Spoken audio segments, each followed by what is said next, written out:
Good morning. Ngasigi video hapetan share tawjaraage ko.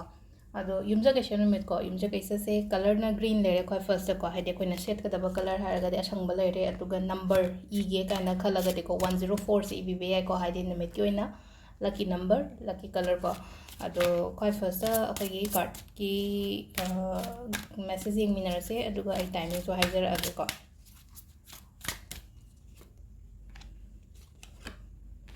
Dagi 3 card ko 3 card se dagi ama dum choose to biro no tigi to do maina ko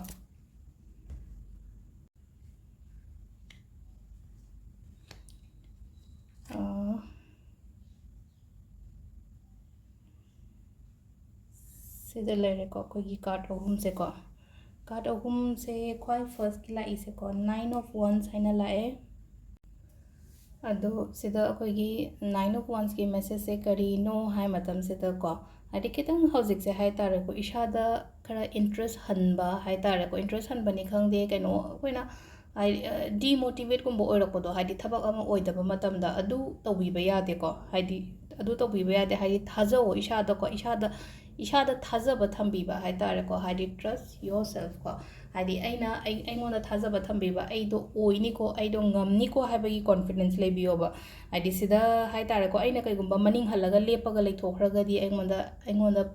pharak tarakani ba aduduna yaringe hai tare ko hadi sometimes thabak oidaba matam da ko je bitse khangan handra adumaina feel tawba hai tare ko ado sida tawbiba yade ko ai yoina hadi tawgadaba yang watli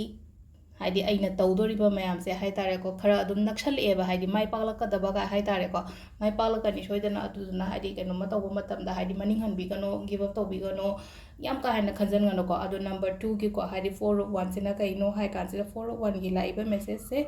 ngasi gi oina haraga di yam phare ko hadi mi punba celebrations kumba pochai leiba khotba adumba oina pi ko pochai leiba haraga sum aina nahangai ga loba ngamdaba nahangai engonda changak pot kumba dumaina changak pa hai tare ko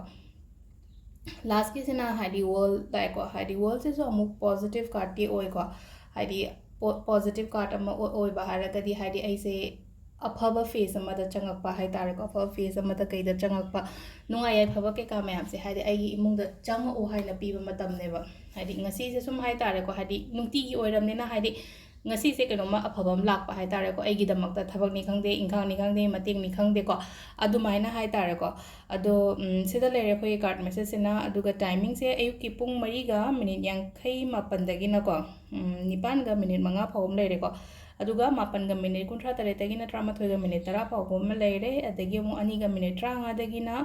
pung 5 ga minute 9 phawm lere ko adagi mu 3 ga minute 9 dagi na nungdangi 13 ga minute 10 phawm lere ko adu nongalam dagi na pung 2 ga minute 5 dagi na ahum makai phawm lere ko sisina ahing nongyai matungi kenoni ko adu sida lere ngasi gi card ki message ma'am thank you